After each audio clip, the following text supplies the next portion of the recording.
Hello and Hey! welcome Ayo. to the Death Yeah, Battle just Cast. Stretching. I was excited. I was doing that. Oh, Definitely not. Stretching. I'm stretching. Welcome Okay, I'm not gonna lie. I to the started Death Battle do this Cast. because of the excitement, and then I started to stretch. If it is morning for you, go ahead and get your daily stretches in. There you go. I'm Ben. I am the voice of Wiz, Burpees. and below me is Chad, who's the voice of Hi. this guy named Boomstick. You know him, right? Hey, I play Chad. Boomstick. Hey, good job running last week's Death Battle Cast, by the way. No one told me I was supposed to run flawless. it, right? Sam took that over.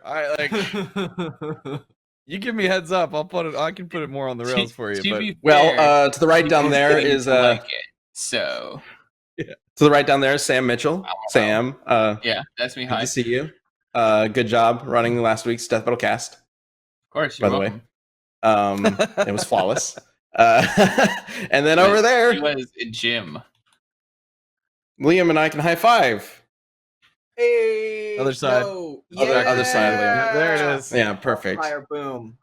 It was an extended high five. Hi, everybody. I wish I had been a part of last week's cast. That sounds like it was a blast. Look, Sam's a human this time, so we're okay. Always have been. I mean, we've always known that Sam was secretly a werewolf, so one day Alabaster will come back. I'm sure it'll be sooner than later. But thank you all for joining us. If you caught the tail end of Caden's stream, Stay Zen. Hope you liked it. RTTV is going on all the time. You can tune in live. You don't even have to be a first member. Feel free to check out RTTV at any point. But if you are a first member, we have the chat open, so we will be looking at the chat as we go through this episode and discuss the latest episode of Death Battle. Death Battle is freaking back, y'all. Episode 11 of this year. Beerus versus Sailor Galaxia. Yeah. Liam over there wrote it. Who wrote it? Me? So if Did I you're write it? mad about it, it's his fault. Send your hate mail to me. Send your tweets to Liam. Crucify me. No, it's so awesome seeing the response to the episode so far. It's been one of our most positive reactions in Easily ever, I think, in terms of likes and dislikes and whatnot, which is really neat. Episode is already over 1 million views. People seem to be really digging it, which is awesome. We've wanted to bring Beerus into a death battle for ages, right? Beerus is such an awesome character. And Sailor Moon has yet, until now, to have a representative in death battle, and it's about time, right? One of those classic anime franchises finally Exactly. making it in. Exactly. Yeah. Sailor Moon and Dragon Ball could arguably be defined as the things that made anime popular in the West, alongside probably Gundam, Gundam Wing, absolutely. and a couple other things. But Oh boy, Bebop. it's we've always wanted to do a Dragon Ball versus Sailor Moon fight at some point. There will probably be more down the line. Who knows? But it was fun to finally do that. So if you have not seen Beerus versus Galaxia yet, you should do that. We're probably going to spoil the shit out of it. So we are going to be talking about the winner. So absolutely, we will be spoiling the shit out of it. But I just wanted to. Good. Nope, you're up. I've been talking this whole time. I was gonna say it's so funny. I'm very glad that this episode's so well received because we just put up the preview for Beerus and we can't even finish the words Dragon Ball before the people were like, "Oh, you're gonna fuck it up!" Everyone gets so mad. Not everybody. That's true. Dragon Ball is in an interesting place for us because of Goku versus Superman taking place. It's been almost 8 years. I think 8 years since Goku versus Superman. That was 2012. Really? That's crazy. Yeah, it's been a while. And back then, we've talked about it before. Death Battle was an entirely different beast. I know some people are pointing out some of the information that you say here contradicts what you said in Goku versus Superman. You're lying to us or whatever. It's well, no, we're just better at what we do now. And also, there's been 7.5, 8 years of Dragon Ball content that Dragon Ball hit its renaissance right after Goku versus Superman was released, and now we have Super and all this stuff. So, even with a change of even not accounting for changes in standards, more info is here, right? Like Goku is actually more powerful now than he was back then. The Battle of Gods specifically, which came out right after Goku vs Superman, God, because of course so it did, frustrating. just annihilated all assumptions of Goku up until that point. Almost on purpose that it was called Battle of Gods. Like someone in Toei watched Goku vs Superman and was like, no. Yeah, we know. There was a theory going around for a while, right? Like, there was a theory going around. I mean, it obviously holds no weight, but there was a theory going around that the scene where Beerus and Goku clash and almost destroy the universe was like Toei's response to Death Battle, They don't care. which is ridiculous. They don't care. But that 1 so feat funny. alone, just like it would be hilarious. But that 1 feat alone, just like cease and desist. jumped Death Battle or jumped the Dragon Ball universe in terms of like a versus sense or whatever, like so many levels in an instant. It was crazy. And that obviously wasn't in the original Death Battle with Goku vs Superman or our original Dragon Ball episodes, because that wasn't out at the time. So yes, obviously things are a little different. Or a lot different, because there's a big jump. Goku vs Superman 1. Then Battle of Gods comes out, and we're like, fuck, new Super Saiyan form. And everybody's like, all right, now you gotta do it again. And we're like, fine, all right, we'll do it again. Goku vs Superman 2. There, we got it through. It's out there. Super's announced. It's like, mother, like. And then Blue shows up in Resurrection F. Yeah. Resurrection F. But oh man, regardless, we're here to talk about Beerus versus Galaxia. Again, if you have not seen the episode, we do not fault you for just stopping this right now and going to watch it, because we don't want it to necessarily be spoiled for you. But we are going to be talking about the winner, as well as going over some Q&A. Despite this episode being very well received overall, there's definitely plenty of questions we want to go over. A lot of it has to do with specifically like what we chose to include and what we didn't include in terms of the research, because I'll just say this up front. Dragon Ball and Sailor Moon are unfortunately in a place where their canons, their stories are sort of just all over the place. Very different Dragon Ball franchises. in particular.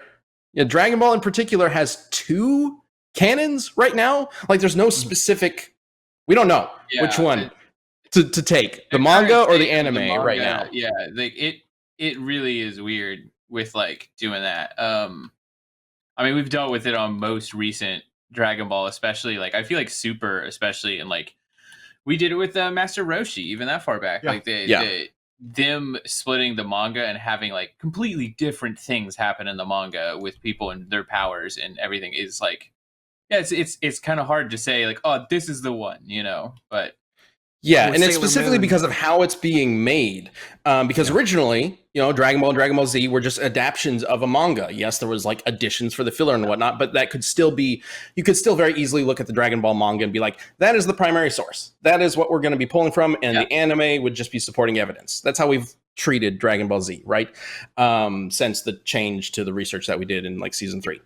But now Dragon Ball Super anime and Dragon Ball Super manga are both happening at the same time, or at least they were, using the same plot from Toriyama, just made by different people, so it goes completely different directions. So it's like, one is not an adaptation of the other. They're just happening at the same time. So which one is the real one? The manga might have an argument because it is still going, whereas the anime is not. But it's still kind of like, people know the anime probably more than the manga. So the anime came first. Yeah. I think most people treat the anime as I think most people treat it as like the opposite of classic Dragon Ball, where the anime is the primary and the manga is supporting. But it's much hazier. You're absolutely right. With the original canon. And Sailor Moon is completely different. Yeah, I would kind of lean that way too if the manga wasn't still going. Like the Moro arc. So we have to consider that, right? Like we can't just ignore really that exists. Like if it, like because I haven't looked into it, is the Moro arc like planned to become a part of the anime as well? Like, are they going to adapt that arc? We're talking about that. Like, it is unknown. Season of Super. It is unknown. So at the moment. It seems like they're being very cagey about what they're doing with Super. It is I think it is unlikely that Super will return anytime soon because they don't need it. The anime is just so expensive to make, right? And they can just run reruns for years right now while making money off of their mobile games, video games, and Dragon Ball Heroes, which is still going on, and the manga. So they can do the cheaper options right now. Dude, those mobile games are making bank. I see them talking about all the time. I looked into how much money they make. Like, that's where they're making their money right now, is the fucking mobile games. It's like they're going the Pokemon Go route. Games, they're crazy, man. Because you think of stuff like I always think of the Fate Stay Night franchise and how it's a pretty popular franchise. A lot of people like it, yada yada yada, but it's not like that huge. No, the Fate Stay Night mobile game is one of the most financially successful video games ever. It's insane how much money they make. I think they were the most popular mobile game last year, or they had the highest revenue or something along those lines. It's crazy how those do. And they've got I think Dragon Ball has 2 mobile games out right now that are doing really well. One that's been out since there's Dokkan, and then there's Legends, I think. I'm not super familiar with them, but they're doing really well. They're making bank. And I think what they're going to be doing is really focusing on movies for a little while, especially since Broly did. Yeah, if they're all like Broly, did so well. Fine with that. Good, more please. Yeah, I'm on board with that too. It's going to be another live action movie. Christ, honestly, at that point, I 100% be down for Evolution 2. That would be the best thing on the planet. Oh my god, it's Evolution. It's the same story. It's a sequel. It's the direct sequel, but it's a completely new cast, and they wouldn't be able to get the same cast. Justin Chatwin comes back. He's like, I would be 110% down for Justin Chatwin to come back. All right, with his new but yeah, just Days of Future past it and completely just. Obviously, though, if we there it is.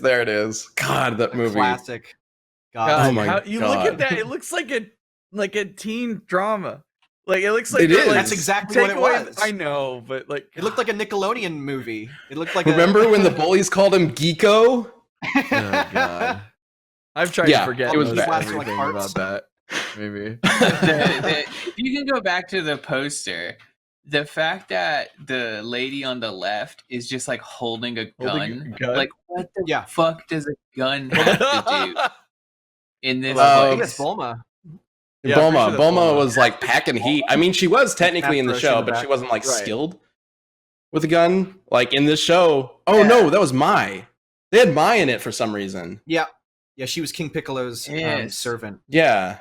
That's a movie where I've seen like almost every clip of it put together, but I've never sat down and watched the entire. I watched it, same here, yeah. You've never watched the whole thing?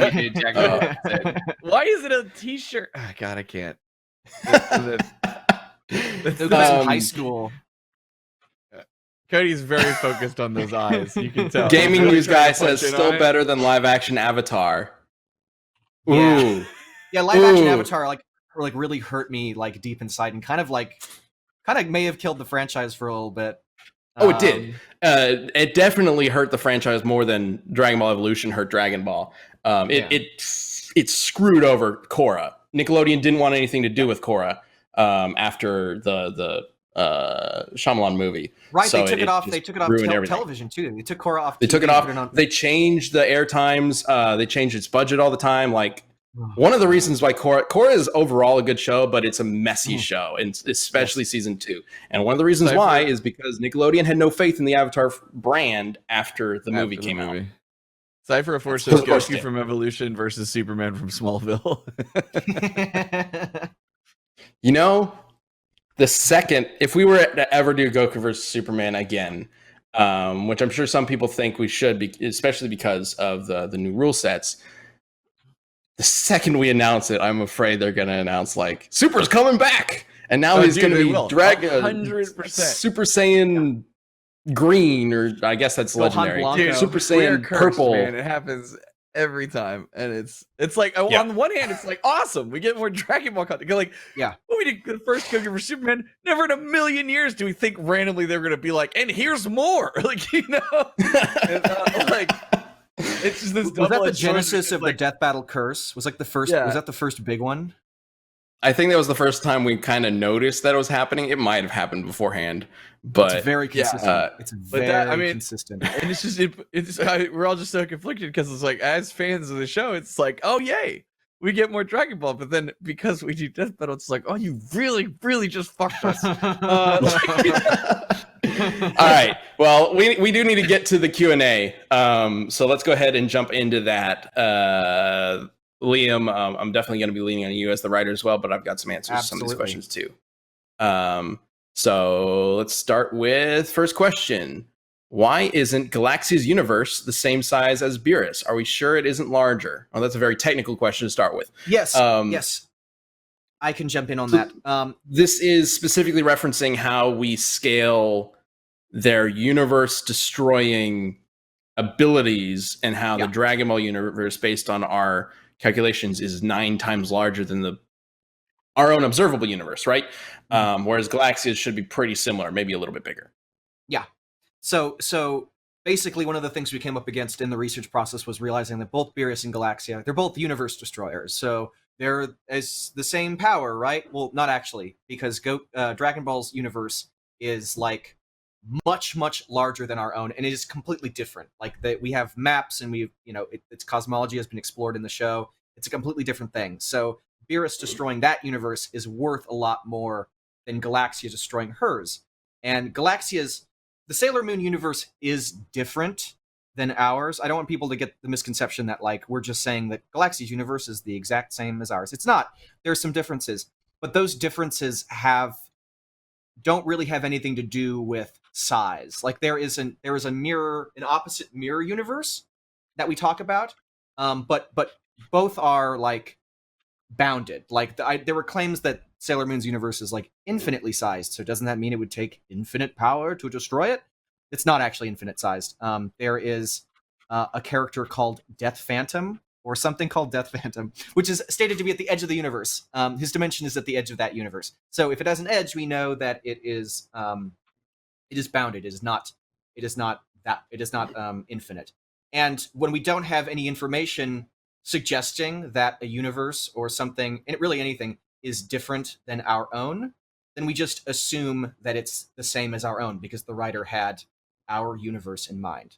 Like we wouldn't assume that some universe's version of Earth is larger than our own, unless it's something like One Piece, where it's very clearly different, and we can scale it and see, oh yeah, One Piece's Earth is bigger than ours. That's one of the tricky things about a show like Death Battle is sometimes they won't say, right, like this universe is specifically 1.5 times bigger than our own, because like why would they do that in a story? Right, exactly. Make any sense.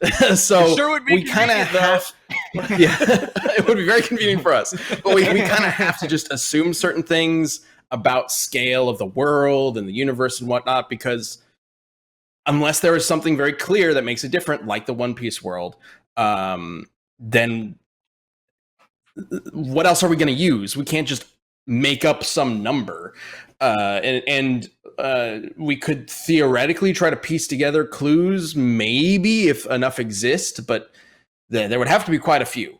Frankly, the way we are establishing the size of the Dragon Ball universe is putting together those kinds of clues, because it's very like obvious. We say in the episode, measuring the that like model, that like spherical symbolic model, it is symbolic. That is not like it is not literally a sphere, right? You can see Snake Way like crossing across. Yeah, no, you would not be able to see Snake Way from that distance.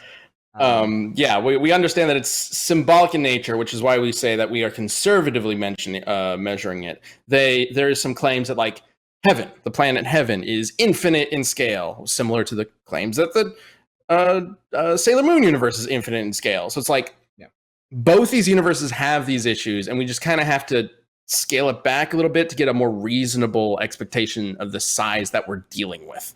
Because at a certain point, if you just start accepting everything is infinite, then there's no way for us to get an answer. Right. Exactly. Hey, have you heard about Fiverr? Well, if you haven't, you should. Fiverr, with 2 R's, is a fantastic website that lets you get help with just about anything you can think of. Any digital service you can imagine. Fiverr has professional freelancers that you can hire with upfront costs to help you do anything. You want to write a play, you can get help with some screenwriters there. You want to design a logo for a company, you can find tons of graphic designers that have worked on huge influential brands around the world to help you with your project. You want to do really, I don't know, you want to make a video game. Yeah, you can find people to help you with that on Fiverr. You don't know how to do front-end UI systems? Go to Fiverr. You can find somebody who does know how to do that. And they'll have a price that's up front. You'll know what you're getting when you sign up for the deal. You'll have 24/7 customer service to help you out if anything does happen. And you know it's going to be pretty great because Fiverr is there with the reviews. They're there checking everything and making sure everything's above the board. So it's not some weird, like, under the table stuff. No, it's a professional site for professionals, and it's just very easy to use, and you'd be surprised at all the services you can find on Fiverr. So check out Fiverr.com and receive 10% off your first order by using my code CAST. And you can find all the digital services you need in one place at Fiverr, Fiverr.com, and use our code CAST. Again, that's Fiverr.com and the code CAST to get 10% off your first order. So yeah, go do it. Now we'll get back to the show. Question 2. Why did you use a composite Beerus, but only manga Galaxia? Isn't that unfair? That kind of goes back to what we were talking about with the Dragon Ball. What is canon? But I did want to specify, there were some people saying that we scaled Beerus to Super Dragon Ball Heroes, which is not true. We didn't use Heroes. Heroes is its own weird-ass thing. Once this entire time. I don't even know what happens in Heroes. Heroes is crazy. There's like alternate Goku. Everybody's getting Super Saiyan 4, and it's nuts. But we did not use a composite Beerus. We essentially had to use both the manga and the anime and sort of figure out if they could be used together. And ultimately, they can. I kind of look at it similar to how we showcase Power Rangers. Power Rangers, as I've mentioned before, is a show that had a lot of stuff that it intended to do but couldn't in the footage, but then they kind of clarify it in the comics. And so those are two sources that use the same story, the same characters, but they kind of clarify each other.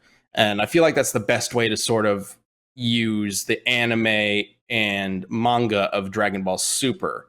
Because again, neither one is explicitly more canon than the other. they're happening at the same time.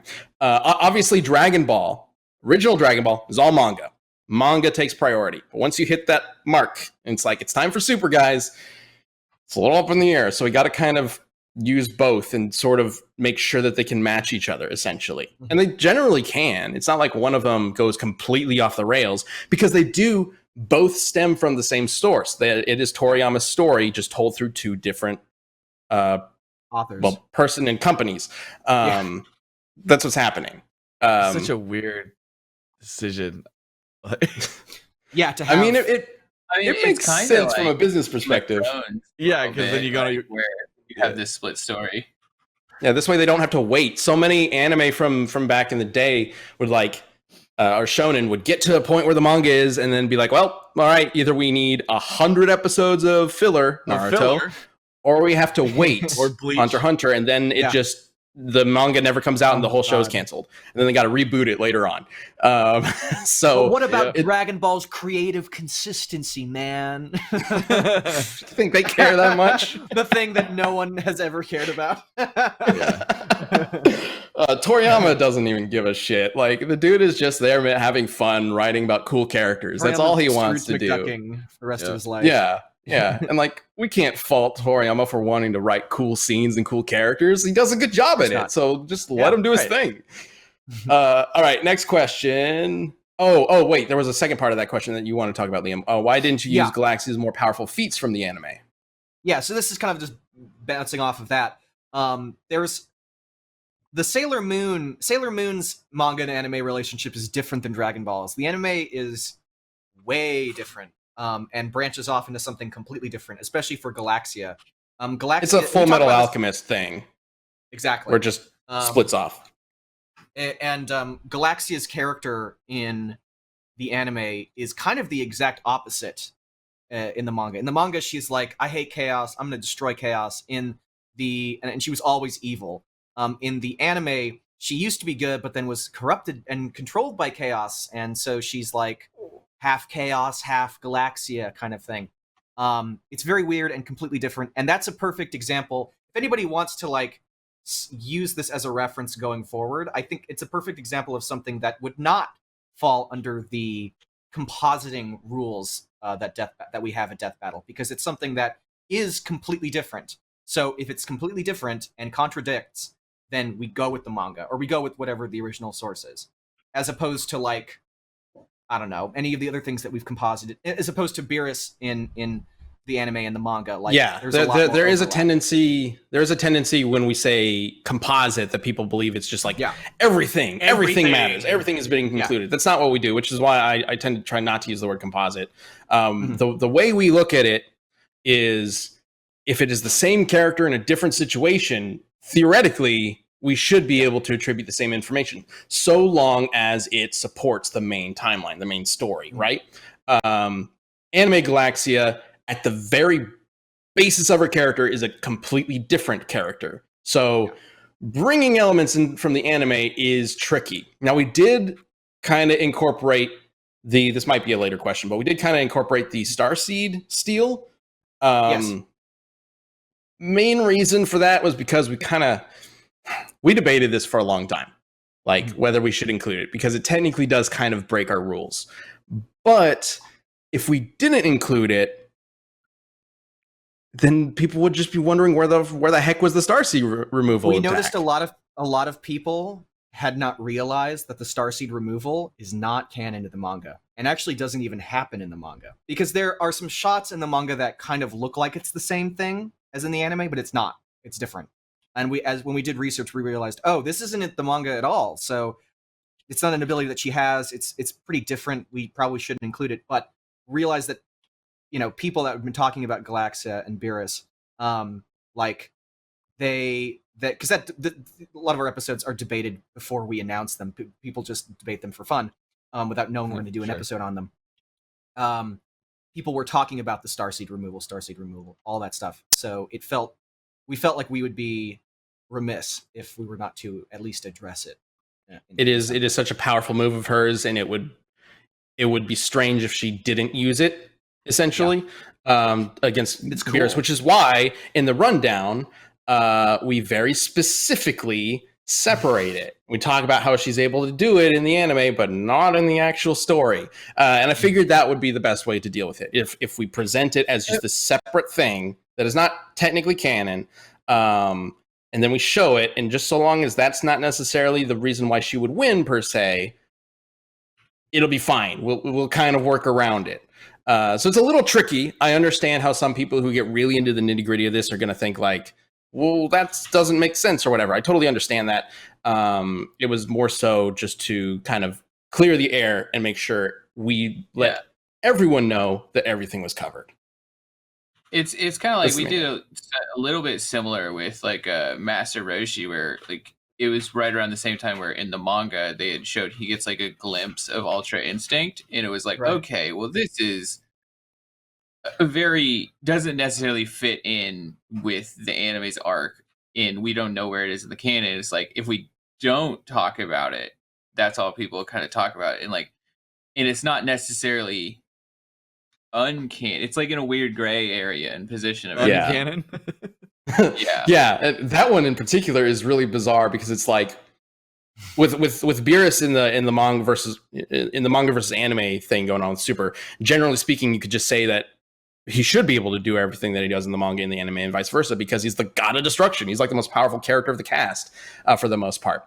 But Roshi suddenly being able to take on Jiren is like, wait a minute. I thought that was like a fan edit. Very weird.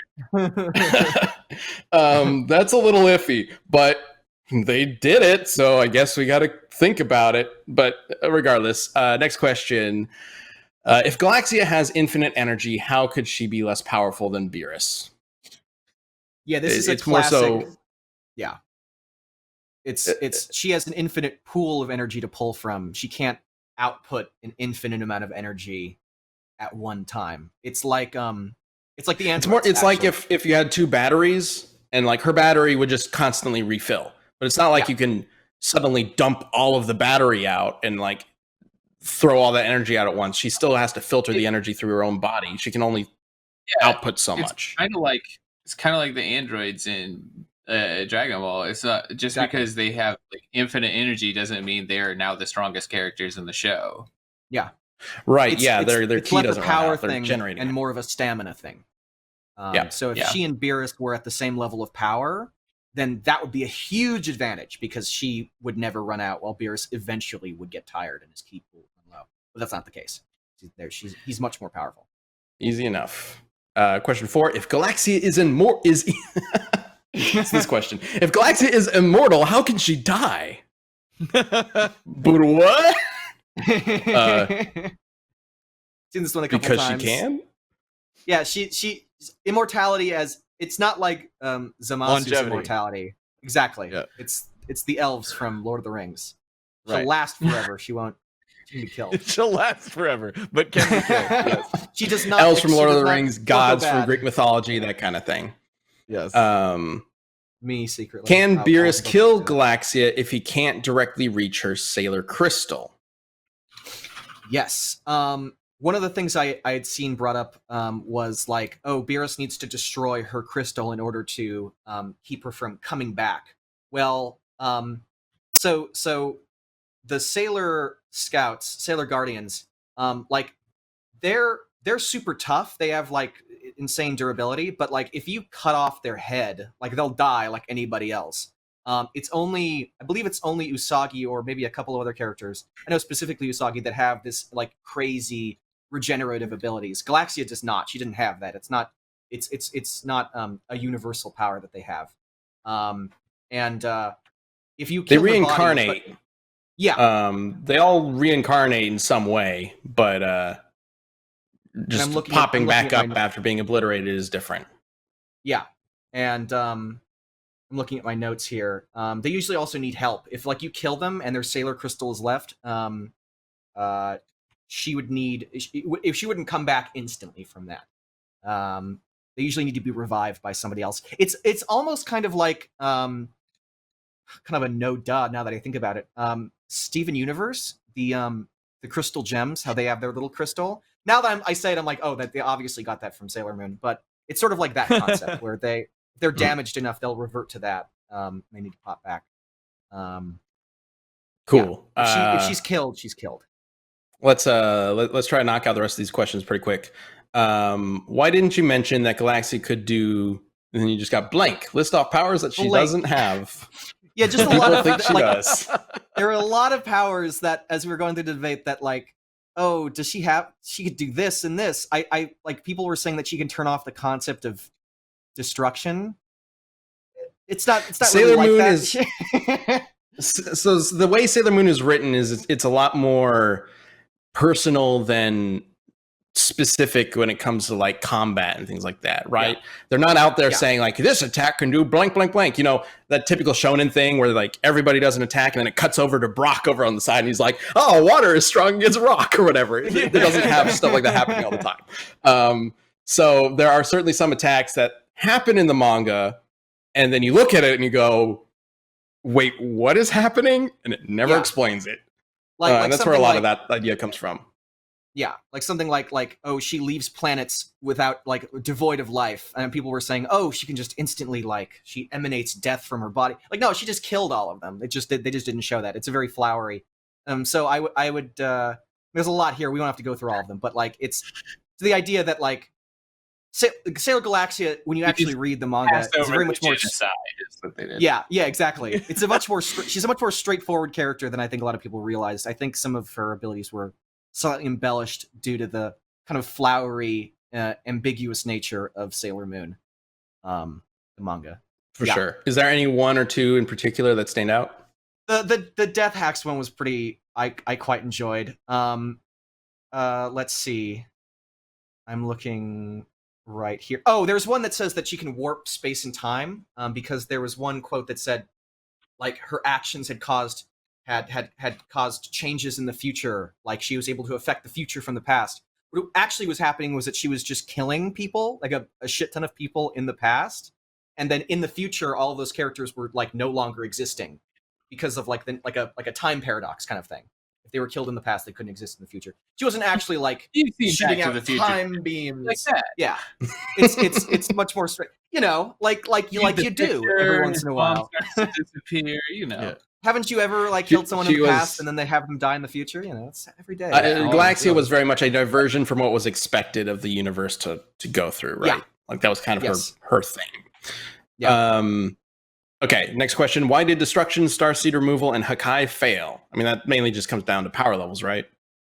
Right. It's both in both universes, weaker characters that are not like completely different kinds of characters from Beerus and Galaxia. The difference is that they're just weaker. Have actually survived similar kinds of abilities like Destruction, like Starseed Removal, like Hawkeye. So Galaxia, I believe some of the Sailor Guardians survived some form of existence erasure. So Hawkeye would not really work on Galaxia, who is much more powerful. And the same thing with Beerus. Vegeta or was able to survive or battle Topo's destruction energy. I think it was Vegeta or Frieza were able to combat Frieza that. was able to survive destruction energy, like counter it. So it's unlikely that Beerus himself would be affected too. Yeah. They're just at levels of power that we couldn't really justify either of them working against the other. It would feel like a large leap in logic to just say like, oh, because Beerus is more powerful, he can Hakai her away or whatever, which like might make sense because he is a lot more powerful, but at the same time, it's like, well, they've resisted this kind of thing before, so it's definitely not. Also, it's definitely not the most creative way to end a fight either. So exactly, we could have some more fun.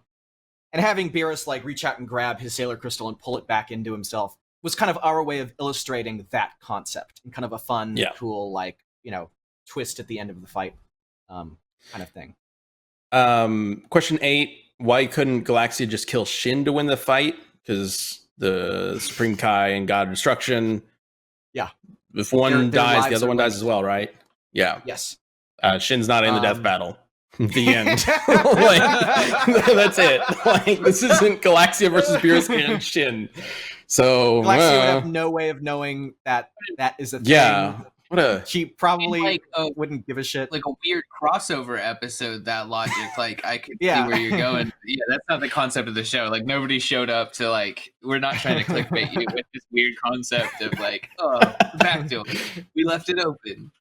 Yeah, it's not like in Batman, Spider-Man. Batman could have just called up, Superman and be like, "Hey, Soups, need your help here." Can you paste this fucking nerd that I'm having trouble with? Spider-Man just explodes instantly. All right, and last question.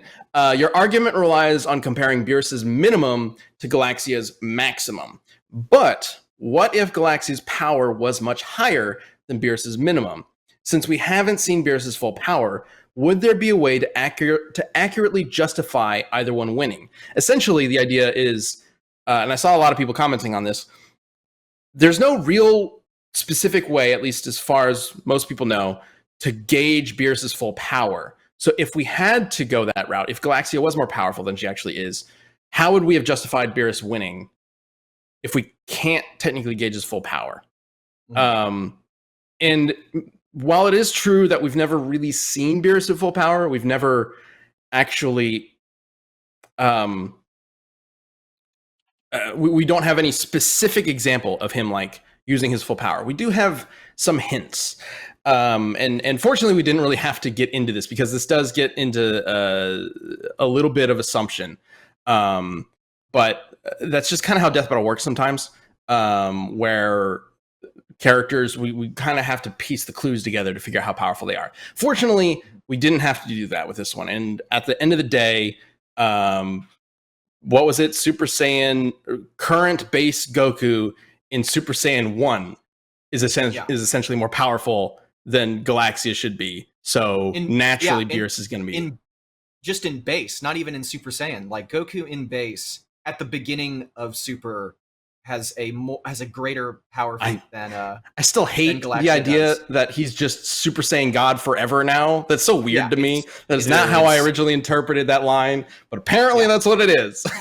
Okay. But whatever. But essentially, if we had to figure out Beerus's strength, ultimate like limit, I still don't think we would try to put a limit to it. We learned that the hard way with Goku versus Superman. Don't put a limit to a Dragon Ball character because nobody's going to agree. But we could put a specific limit. We could put a general limit to Beerus. Whis specifically says that if Goku and Vegeta could work together, they could match Beerus.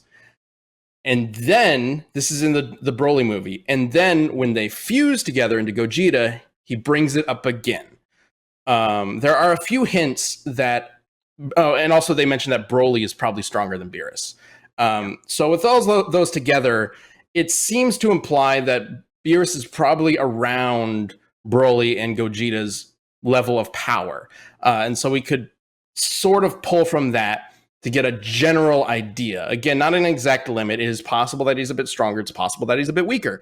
But that would be the general idea. We would have to use that as a general base for what he could potentially reach.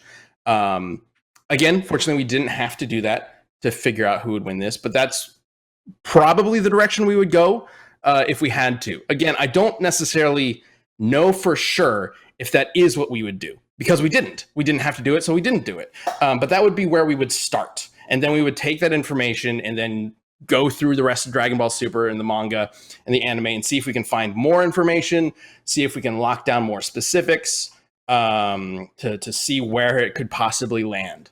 That would be the general idea for that. So we did have a plan for how to potentially find his upper limits-ish. We just didn't have to do it, so we didn't, basically. I love it when it works out like that. Yeah.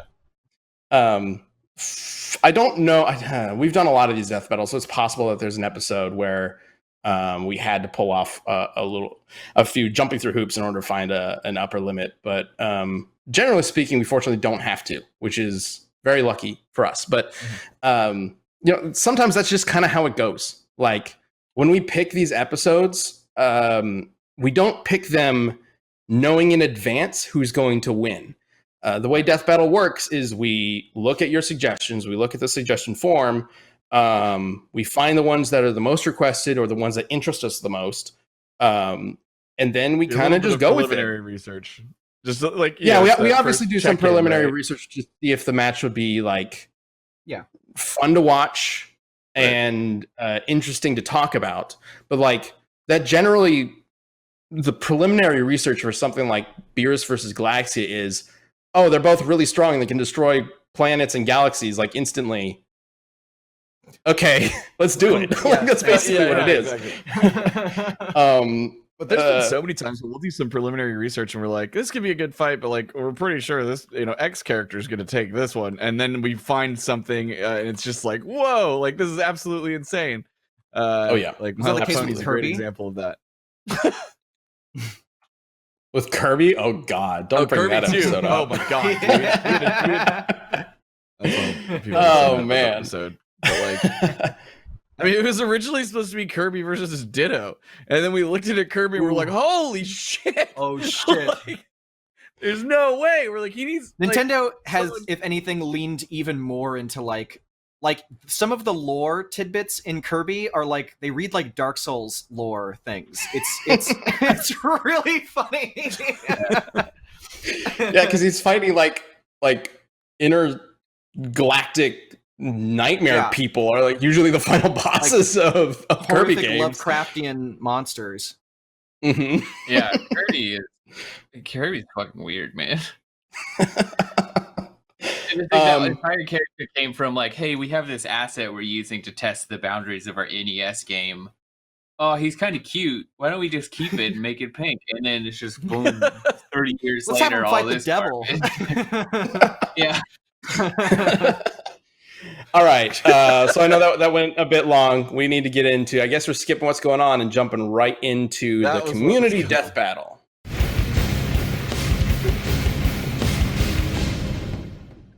You know what's absolutely insane? Skin. This stuff is everywhere. And it's all over your body. And you might not think about it very much, but it's got needs, y'all. Skin is some crazy stuff, and it would really appreciate if you'd help it out. And if you don't know where to start, well, no problem. Because our friends over at Lumen got you covered. These guys are making some of the best skincare products out there. All of their products are formulated specifically for men's skin and made to target skin issues with maximum efficiency using top-notch ingredients like charcoal, green tea extract, and vitamin C. Yeah, that's right, the stuff in lemons and oranges and stuff. It's not about looking good, it's about feeling good. You need good skin and good health, especially as you get older, to prevent long-term damage. So, you know, I've had bad skin my whole life, and that's the way I just thought it was. But thankfully, in the era of information, people like me get to learn that I'm wrong, and that there's companies like Lumen out there that can help you. So even if you have no idea where to begin, Lumen does make this process easy, and you can find the right skin management system for you. Yeah, guys, I know it sounds like you might not have considered this before, but it is important, and especially as, like me, you're getting quite old. It is nice to try and fight some of that ever-growing age, but we have a friend to help us now. Choose different skin concerns to address, or just pick up the simple starter pack for free. Yeah, that's right.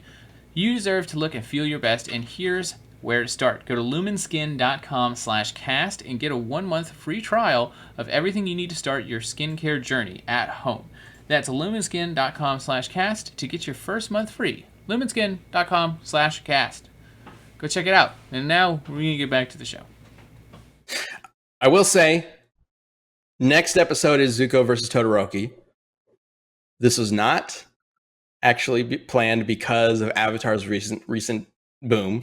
We originally planned to do this episode ages ago, and it ended up having to be moved for one reason or another. We picked this list, like last November is when we picked most of the list, at least. It ended up working out as like the death battle curse in reverse in this occasion. Zuko vs. Todoroki was, I think, originally supposed to air in March. When we ended up having to move it to later for animation purposes. I believe Genos War Machine ended up taking its place. Just because of the way the animation teams and schedules worked. Things had to be moved around a little bit. So we ended up moving it to Cur 2, the second half of the season. And then Avatar blew up on Netflix. And it was like, that just helps us. So great. Yeah. So that worked out. But anyway, Zuko versus Todoroki, written by Genevieve, animated by Luis, Zach, and Gus, our awesome 2D sprite team. They've done a phenomenal job making this episode. I can't wait for you guys to see it. It's going to be a lot of fun. All right, we'll have a sneak peek next week. It'll be well prepared and set up. Don't worry, I'm back in the groove again. It was last one surprised me a little bit, but that 8-week break really threw me off. I was like, "What's happening, huh?" Or 10-week. Hey, listen, we got it. we got a preview up. What are you talking about? Using like work in progress animation. All right. So the community death battle from what was it again last week that you guys decided to do? Makoto from Kill la Kill versus Chie from Persona. Did I say those names right? I don't know these characters at all. I think so. Oh, I think it's Mako. Oh, Mako. Mako? Yeah, I've never watched Kill la Kill. I know about it. I mean, I watched a few episodes, but Mako. That is definitely what do you call it? That's some prime anime. Like, one of the general concepts is the less clothing you wear, the stronger you get.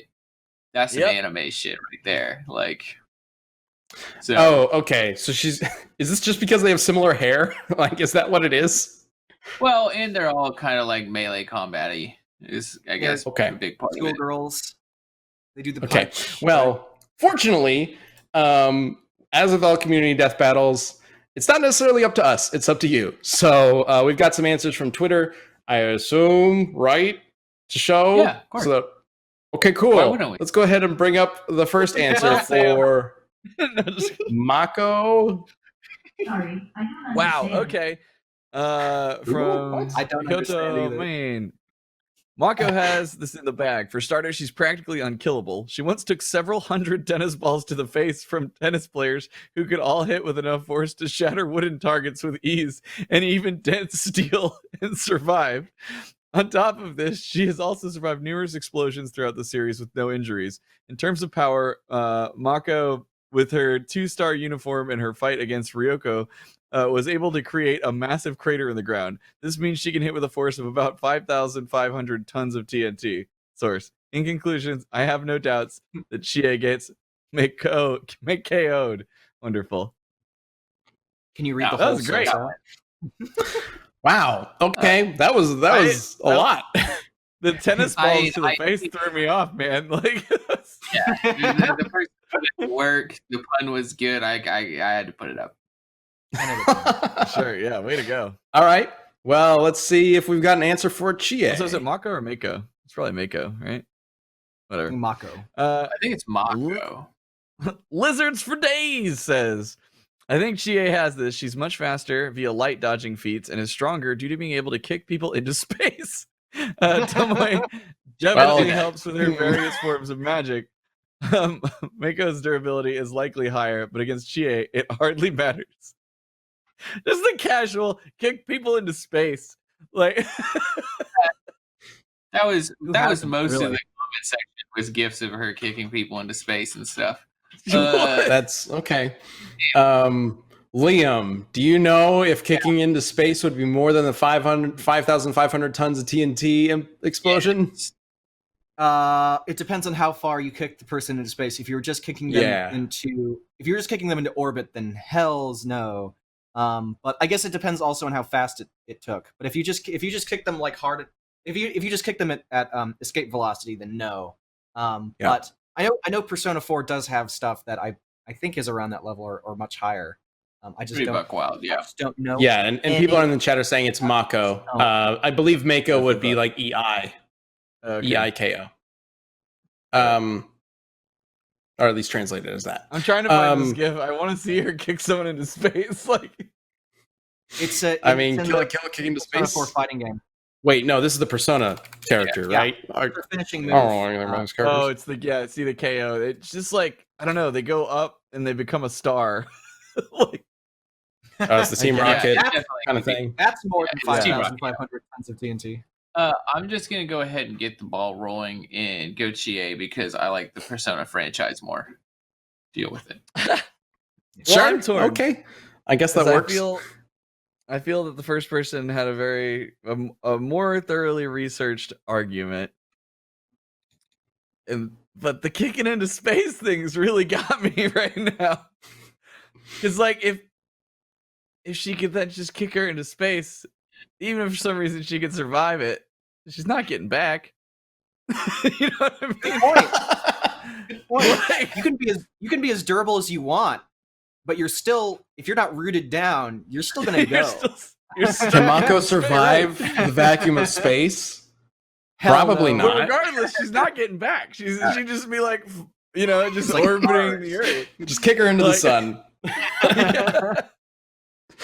So Man, just for okay, that, that's a good argument. You've sold me. All right. I'm voting for She's Chie just because of that. Tennis ball. From All right, so I'm Chie. Sam's tennis Chie. From Yeah, ground. everyone's unanimous. Everyone's Chie? Absolutely Chie.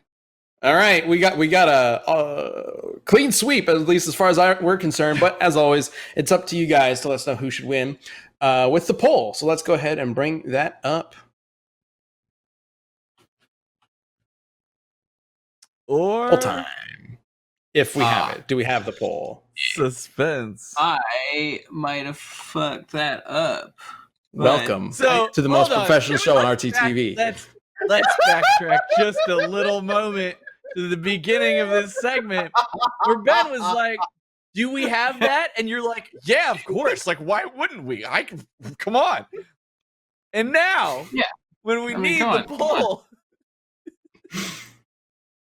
There it is. just want me to do And that's it. The loser of this community death battle is Sam. Oh my god! I can. Do you just The want me fact to that tell he you just it, was or do like you want me all Sure. What are the numbers? We don't know It if you're is. lying. It is 60% in favor of Chie. yay! We got it. Correctly. We know everything about these characters now. We totally answered it correctly. We are the experts. Clearly. I want a gif of Sam getting all offended that he did. Ben questioned if he had the assets, and then just quick cut straight into "Ooh, I might have fucked that up." Like that's. Hey, it's me. It's fine. It's fine. Welcome to the Death Battle Cast. We work sometimes. Things work okay sometimes. I was telling everybody last week, Ben. I was like, this show is just such a weird balance of like the audience that wants to see us just like go off the rails and completely fuck around versus the audience that's like, I am here for very important information and I want my questions answered, right? You know, it creates just the strangest balance for this show. All right. Well, with that, we'll wrap up the show. The next community death battle will be the next most popular request for Beerus. I saw a lot of people wondering why we didn't do this, and Galaxia just was more popular request, and also we really wanted to bring Sailor Moon into an episode. But the next most popular request was Beerus versus Hades from Saint Seiya, which is a franchise we haven't actually brought into Death Battle yet, and I'd love to know what kind of characters you would like to see from Saint Seiya in a death battle. But for now, let us know who you think would win between Lord Beerus and Hades from Saint Seiya using hashtag DeathBattleCast on Twitter. There will be a poll later on in this week, I believe after this episode goes up on YouTube. You can let us know who you think would win, and we will talk about it next week. Stay tuned for more awesomeness on RTTV. Thank you, all of you guys, for Achievement joining Hunter gameplay me. is up next. Yes. Achievement Hunter. They're probably going to do some ridiculous shit like they always do. With them, never. Maybe not as ridiculous as the nonsense that we get up to. Oh, yeah, that's probably just as ridiculous. All right. Thank you for watching. We'll see you next week. And if you're not a first member, you should check out Trial. Bye.